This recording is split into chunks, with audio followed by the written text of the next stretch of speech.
Gəlin ara kitabından belə bir məsələyə baxaq. Alqoritm fraqmentinin yerlə yetirilməsi nəticəsində çıxışa 256 ədədi verilmişdirsə, T-nin ən kiçik qiymətini soruşur. Baxaq, K-mız ilk öncə 1 imiş, çıxışa da 256 verilib, 4 artıb hər dəfə. Deməli, ilk 1 imişsə 4 artıb 4 olub.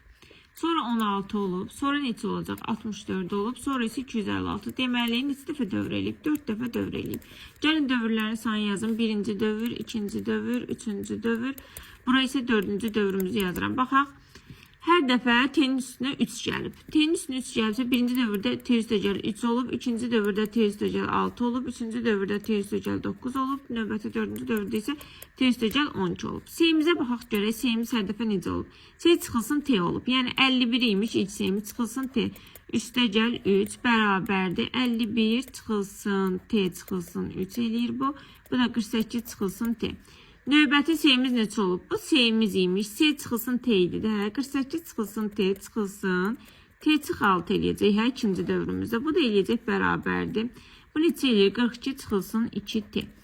Üçüncü dövrümüzdə növbəti S-imiz bu olub. Yəni S-imiz bərabər olub. 42 çıxılsın 2T çıxılsın.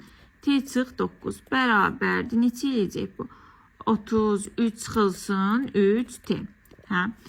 Baxaq, dördüncü dövrümüzdə S-imiz budur. Artıq S-imizdən çıxırıq 33 çıxılsın 3T çıxılsın T çıxılsın 12-ni bərabərdir. 21, bağışlayın 12-də, hə, 21 çıxılsın 4T eləyəcək bu. Baxın, hər dəfə dövrə girəndə kiçik bərabərdir olanda dövrə girib, hə? Bu dördüncü dövrdən artıq çıxacaq. Çıxanda nə olmalıdır çıxmasın? T böyükdür. S-dən olmalıdır ki, artıq yox dövrünə geçsin. Ən sonunda T-miz nədir? T üstəgəl 12. T üstəgəl 12 böyük olub ki, 21 çıxılsın 4T-dən. Buna aparım bu tərəfə eləyir 5T böyükdür 9-dan. T-miz də böyükdür 9 böl 5. Yəni 1,5-də 4, 1,10-da 8. Bizdən soruşur ki, dəyişənin ən kiçik tam qiymətini müəyyən edin. Ən kiçik tam qiyməti neçə olacaq bunun? Deməli, T böyükdür 1,8-dən. İlk rəqəmimiz neçə olacaq? Kiçik rəqəmimiz 2. 1,8-i yuvarlaqlaşdıranda 2 alınır. Cavabımız 2. Y variantı.